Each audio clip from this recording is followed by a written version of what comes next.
O Grande Conflito, capítulo 16. O mais sagrado direito do homem.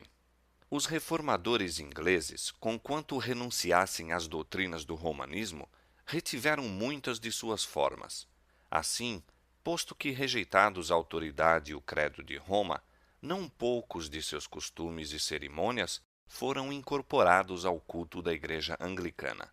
Alegava-se que essas coisas não constituíam questões de consciência e que, embora não ordenadas nas Escrituras e, conseguintemente, não essenciais, não eram más em si mesmas, visto não serem proibidas. Sua observância tendia a diminuir o abismo que separava de Roma as igrejas reformadas e insistia-se que promoveriam a aceitação da fé protestante pelos romanistas. Aos conservadores e condescendentes pareciam decisivos estes argumentos. Havia, porém, outra classe que assim não pensava. O fato de que esses costumes tendiam a lançar uma ponte sobre o abismo entre Roma e a Reforma era, em sua opinião, um argumento concludente contra o retê-los. Olhavam para eles como distintivos da escravidão de que haviam sido libertados, e para a qual não se sentiam dispostos a voltar. Raciocinavam que Deus, em sua palavra, estabeleceu regras para ordenar o seu culto e que os homens não estão na liberdade de acrescentar a essas regras ou delas tirar qualquer coisa. O princípio mesmo da grande apostasia consistiu em procurar fazer da autoridade da Igreja um suplemento da autoridade de Deus. Roma começou por ordenar o que Deus não tinha proibido e acabou por proibir o que ele havia explicitamente ordenado. Muitos desejavam fervorosamente voltar à pureza e simplicidade que caracterizavam a igreja primitiva. Consideravam muitos dos costumes estabelecidos pela igreja anglicana como monumentos à idolatria e não podiam conscienciosamente unir-se a seu culto. Mas a igreja, apoiada pela autoridade civil, não permitia opiniões contrárias às suas formas. A assistência aos seus serviços religiosos era exigida por lei e proibiam-se as assembleias para culto religioso que não tivessem autorização sob pena de encarceramento, exílio e morte. No início do século XVII, o monarca que acabara de subir ao trono da Inglaterra declarou sua decisão de fazer com que os puritanos se conformassem ou oprimi-los ia para saírem do país ou faria coisa pior. Acossados, perseguidos e aprisionados, não podiam divisar no futuro vislumbres de melhores dias, e muitos chegaram à convicção de que, para os que quisessem servir a Deus segundo os ditames de sua consciência, a Inglaterra estava deixando de ser para sempre um lugar habitável. Alguns resolveram, por fim, buscar refúgio na Holanda. Arrostaram dificuldades, prejuízos e prisão.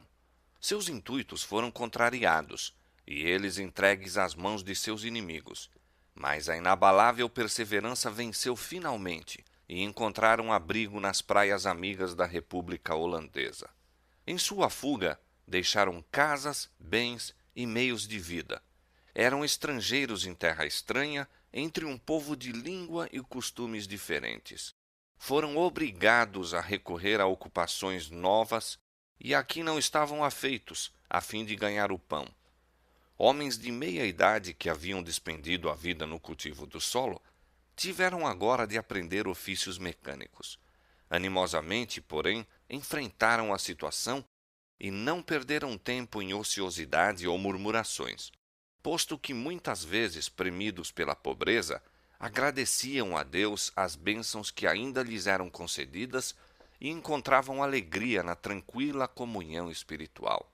Sabiam que eram peregrinos e não olhavam muito para essas coisas, mas levantavam os olhos ao céu, seu mais caro país, e acalmavam o espírito. Em meio de exílio e agruras, cresciam o amor e a fé. Confiavam nas promessas do Senhor, e ele não faltava com elas no tempo de necessidade. Seus anjos estavam ao seu lado, para animá-los e ampará-los. E quando a mão de Deus pareceu apontar-lhes através do mar uma terra em que poderiam fundar para si um estado e deixar a seus filhos o precioso legado da liberdade religiosa, seguiram eles, sem se arreciar, pela senda da providência. Deus permitira que viessem provações a seu povo a fim de prepará-lo para o cumprimento de seu misericordioso propósito em relação a ele. A igreja sofrera humilhações para que pudesse ser exaltada. Deus estava a ponto de ostentar o seu poder em favor dela, para dar ao mundo outra prova de que não abandonará os que nele confiam. Dispusera os acontecimentos de maneira a fazer com que a ira de Satanás e as tramas de homens maus promovessem a sua glória e levassem seu povo a um lugar de segurança. A perseguição e o exílio estavam abrindo o caminho para a liberdade. Quando constrangidos pela primeira vez a separar-se da igreja anglicana, os puritanos se uniram em solene concerto como o povo livre do Senhor, para andarem juntos em todos os seus caminhos, por eles conhecidos ou a serem conhecidos. Ali estava o verdadeiro espírito da reforma, o princípio vital do protestantismo. Foi com este intuito que os peregrinos partiram da Holanda para buscar um lar no Novo Mundo. João Robinson, seu pastor, que providencialmente foi impedido de os acompanhar em sua alocução de despedida aos exilados, disse: Irmãos, em breve havemos de separar-nos, e só o Senhor sabe se viverei para que de novo veja o vosso rosto. Mas, seja qual for a divina vontade, conjuro-vos perante Deus e seus santos anjos, que não me sigais além do que eu haja seguido a Cristo. Se Deus vos revelar algo mediante qualquer outro instrumento seu, sede tão prontos para recebê-lo como sempre fostes para acolher qualquer verdade por intermédio de meu ministério. Pois estou seguro de que o Senhor tem mais verdade e luz a irradiar de sua palavra. De minha parte, não posso deplorar suficientemente a condição das igrejas reformadas, que, em religião, chegaram a um período estacionário e não irão agora mais longe do que os instrumentos de sua reforma. Os luteranos não poderão ser arrastados a ir além do que Lutero viu. E os calvinistas, vós o vedes, estacam onde foram deixados por aquele grande homem de Deus, que não vira contudo todas as coisas. Esta é uma calamidade muito para se lamentar, pois, embora fossem luzes a arder e brilhar em seu tempo, não penetraram em todo o conselho de Deus, mas se vissem hoje, estariam tão dispostos a receber mais luz como o estiveram para aceitar a que a princípio acolheram. Lembrai-vos de vosso concerto com a igreja, no qual concordastes em andar em todos os caminhos do Senhor, já revelados ou por serem ainda revelados. Lembrai-vos de vossa promessa e concerto com Deus e de uns com os outros, de aceitar qualquer luz e verdade que se vos fizesse conhecida pela palavra escrita. Mas, além disso, tende cuidado, eu vos rogo, com o que recebeis por verdade, e comparai-o, pesai-o com outros textos da verdade antes de o aceitar, pois não é possível que o mundo cristão, depois de haver por tanto tempo permanecido em tão densas trevas anticristãs, obtivesse de pronto um conhecimento perfeito em todas as coisas. Foi o desejo de liberdade de consciência que inspirou os peregrinos a enfrentar os perigos da longa jornada através do mar, a suportar as agruras e riscos das selvas e lançar, com a bênção de Deus nas praias da América, o fundamento de uma poderosa nação. Entretanto, sinceros e tementes a Deus como eram, os peregrinos não compreendiam ainda o grande princípio da liberdade religiosa. A liberdade, por cuja obtenção tanto se haviam sacrificado, não estavam igualmente dispostos a conceder a outros.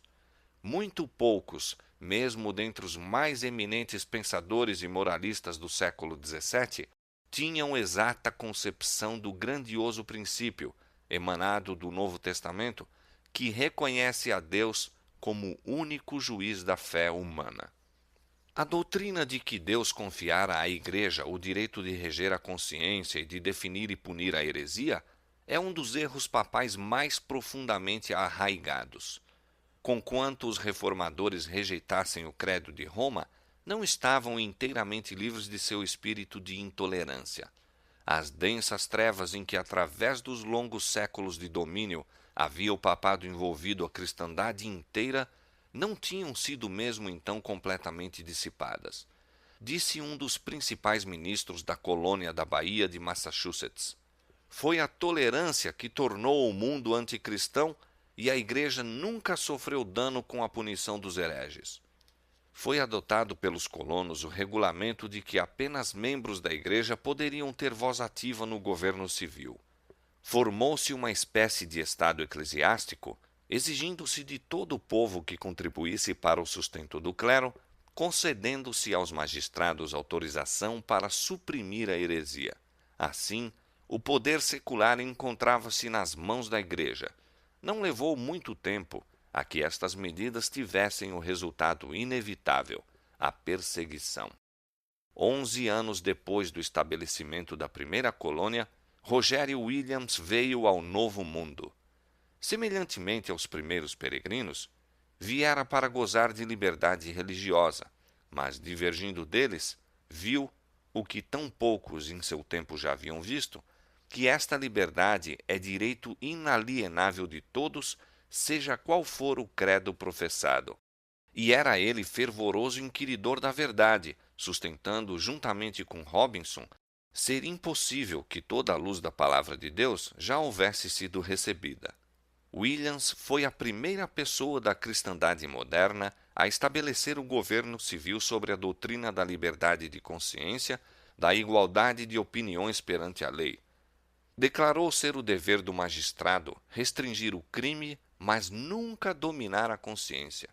O público ou os magistrados podem decidir, disse, o que é devido de homem para homem, mas quando tentam prescrever os deveres do homem para com Deus, estão fora de seu lugar, e não poderá haver segurança, pois é claro que se o magistrado tem esse poder, pode decretar um conjunto de opiniões ou crenças hoje e outro amanhã, como tem sido feito na Inglaterra por diferentes reis e rainhas e por diferentes papas e concílios da Igreja Romana, de maneira que semelhante crença degeneraria em acervo de confusão. A assistência aos cultos da Igreja oficial era exercida sob pena de multa ou prisão. Williams reprovou a lei. O pior regulamento do Código Inglês era o que tornava obrigatória a assistência à igreja da paróquia. Obrigar os homens a unirem-se aos de credo diferente considerava ele como flagrante violação de seus direitos naturais. Arrastar ao culto público os irreligiosos e os que não queriam apenas se assemelhava a exigir a hipocrisia. Ninguém deveria ser obrigado a fazer culto, acrescentava ele, ou custear um culto contra a sua vontade.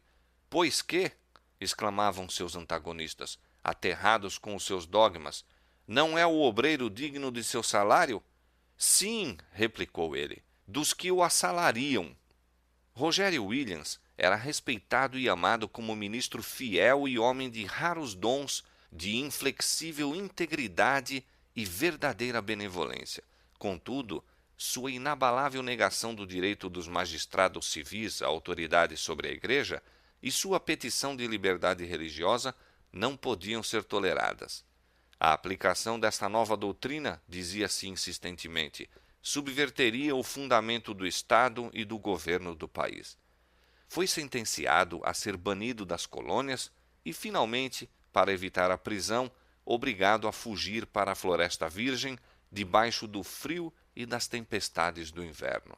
Durante 14 semanas, diz ele, fui dolorosamente torturado pelas inclemências do tempo, sem saber o que era pão ou cama, mas os corvos me alimentaram no deserto, e uma árvore oca muitas vezes lhe serviu de abrigo.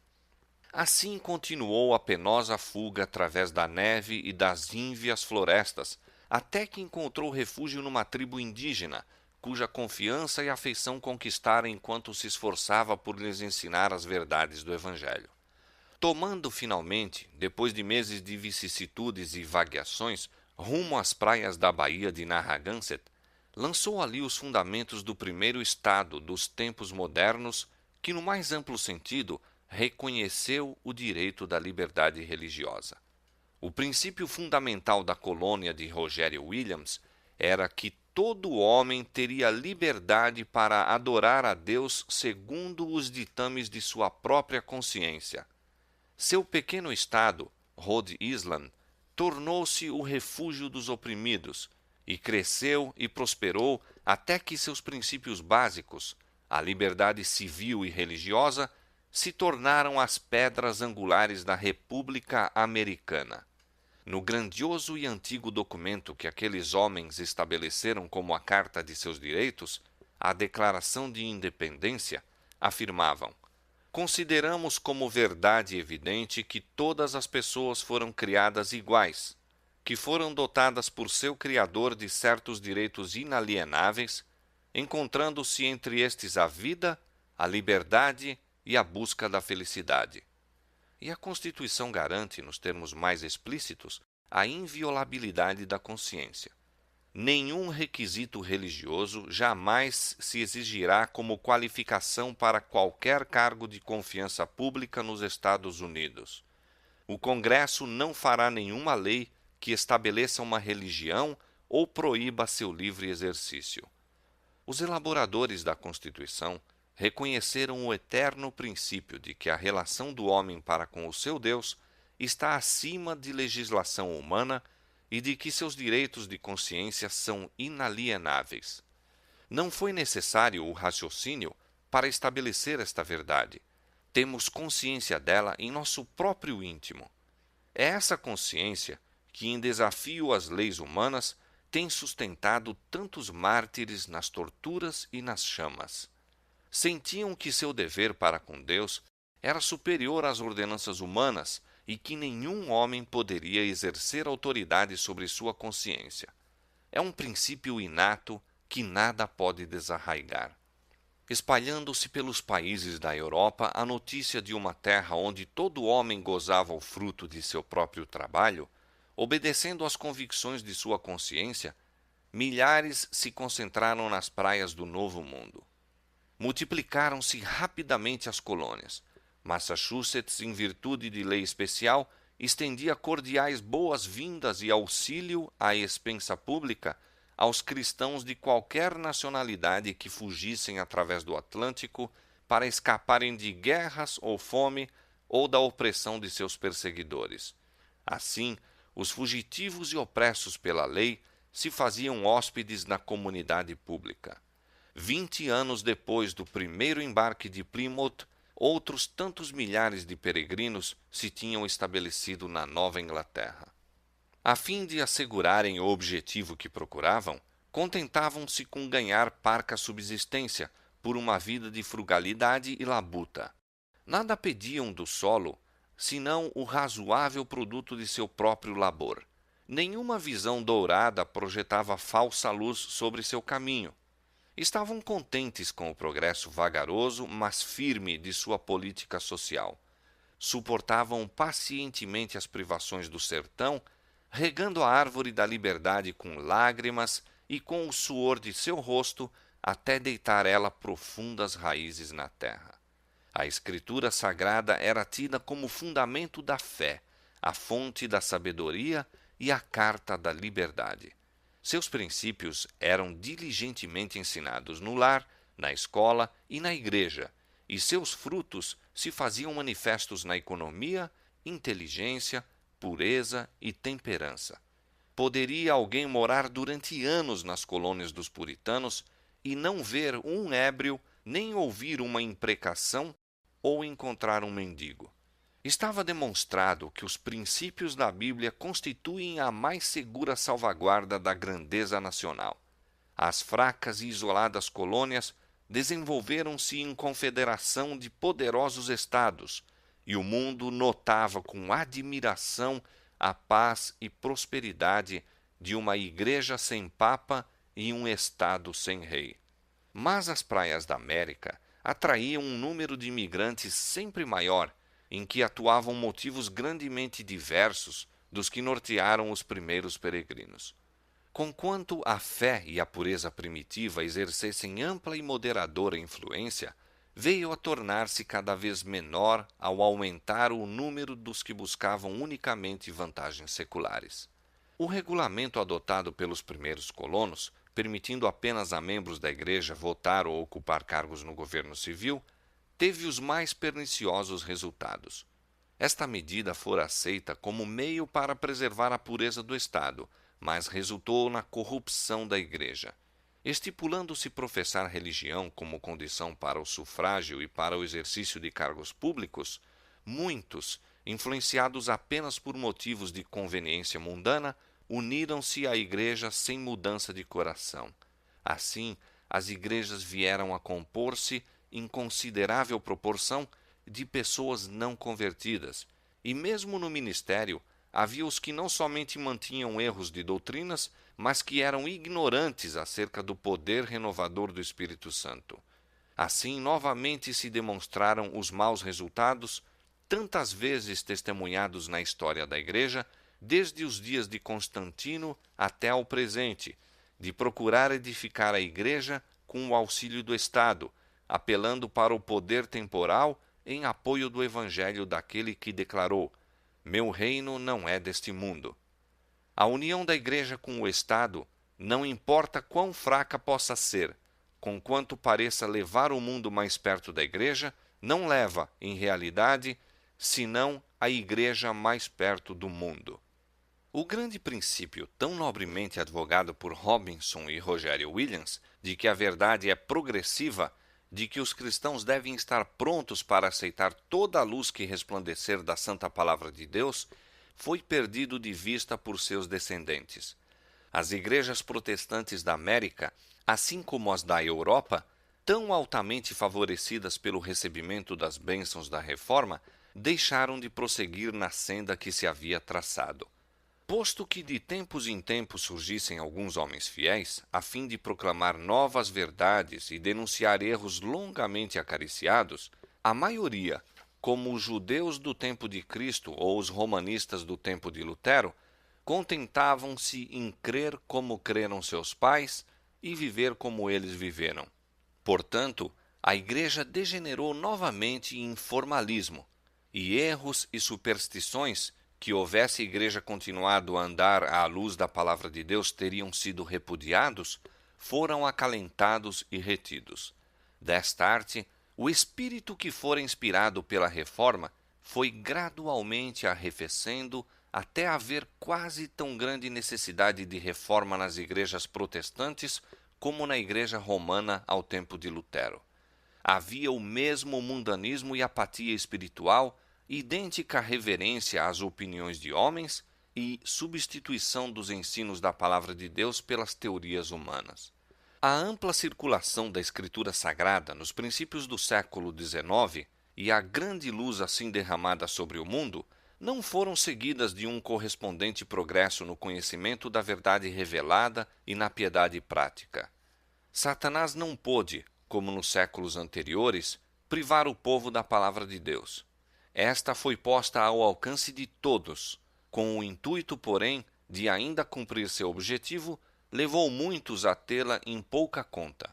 Os homens negligenciavam pesquisar as Escrituras e assim continuaram a aceitar falsas interpretações e acalentar doutrinas que não tinham fundamento na Bíblia.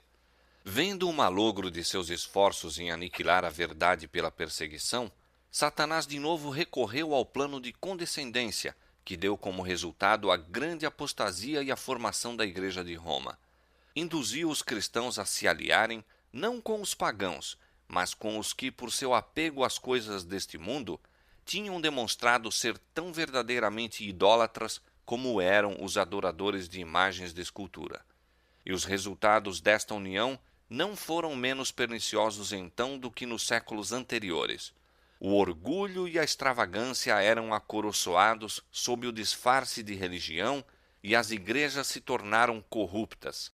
Satanás continuou a perverter as doutrinas da Escritura Sagrada e tradições que deveriam fazer a ruína de milhões estavam a deitar profundas raízes.